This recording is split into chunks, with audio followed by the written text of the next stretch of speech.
পথশ্রী প্রকল্পের রাস্তার কাজে নিম্নমানের অভিযোগ ক্ষোভে ফুঁসছে গ্রামবাসী। অসন্তোষ প্রকাশ তৃণমূলের অঞ্চল সভাপতির।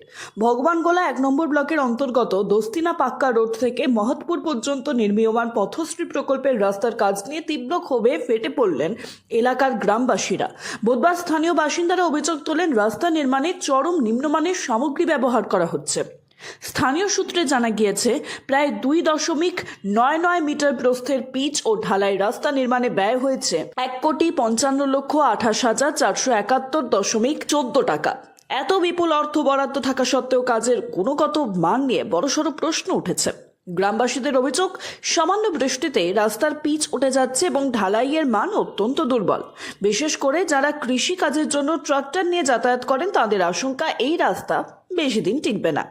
বিষয়টি নিয়ে সরব হয়েছেন স্থানীয় গ্রাম পঞ্চায়েতের বিজেপি সদস্য বাপি মণ্ডল। তিনি বলেন, মানুষের সুবিধার জন্য তৈরি হওয়া এই গুরুত্বপূর্ণ রাস্তায় এ ধরনের নিম্নমানের কাজ কখনোই গ্রহণযোগ্য নয়।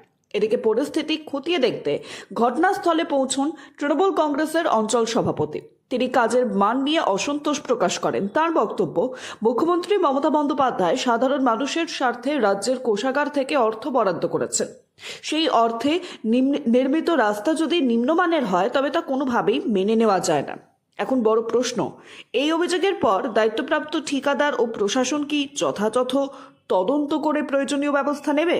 সেদিকে তাকিয়ে রয়েছে গ্রামবাসীরা।